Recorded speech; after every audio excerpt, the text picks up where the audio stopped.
My last one was kind of ghetto. I just used electrical tape throughout. Blow that off a little bit. We're halfway home with this relay. Now the next thing we're going to do is we're going to put these two wires. It doesn't matter which one. We're putting them to the coils. It doesn't matter which is positive or negative. So we're gonna put these to this relay, and so I'm gonna put it again. We're gonna put a little heat shrink on the wire before we solder it. That way we don't have to take it back apart again in order to get it on there. And we'll just solder this up. That's one. Change hands here, make it a little easier for me.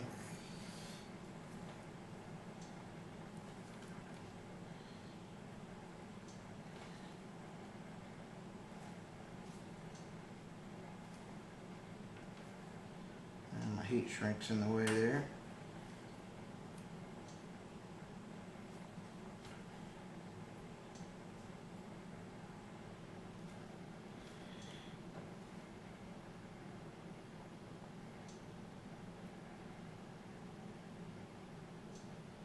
Need a little more solder there.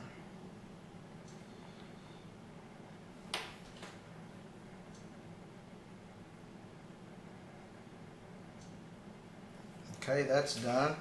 Now we'll put our heat shrink up the heat shrink, and we're almost done. I mean, this is so simple.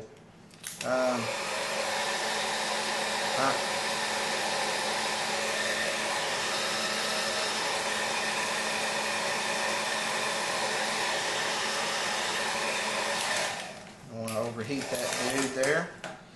Okay, now we've got our heat shrink on there. Not quite as ghetto as somebody replied to my last one with just the tape. Okay, I'm going to set that aside.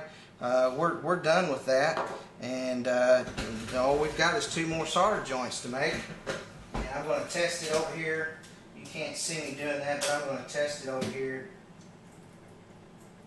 Yep, it's clicking. I can hear the relay working, so that's great. And I'm also going to test to make sure that with an ohm meter, to make sure that these two wires are closed. Just before we go to all the trouble. There we go, dead short. And so that'll have us at low speed when the power is off instead of high speed when the power is off. And so I'm going to set this aside. Now we're going to get to the Vortech itself. Take all the screws out of the corners here.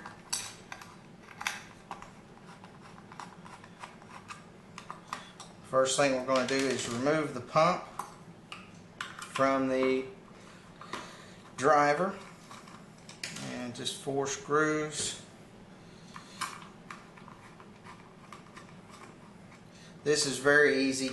Vortech has their customers do this if your code gets corrupted and they have to send you a new driver. Here's the big connector that I pointed out, and here's the kind of hard to see straight down, but you can see there's the little latch you have to kind of pry up, kind of ease that thing off. We'll wiggle it out. There we go. Set the pump aside. Okay. The next thing we want to do is take these 4 screws out. You can see them here. Here, here, here, and here.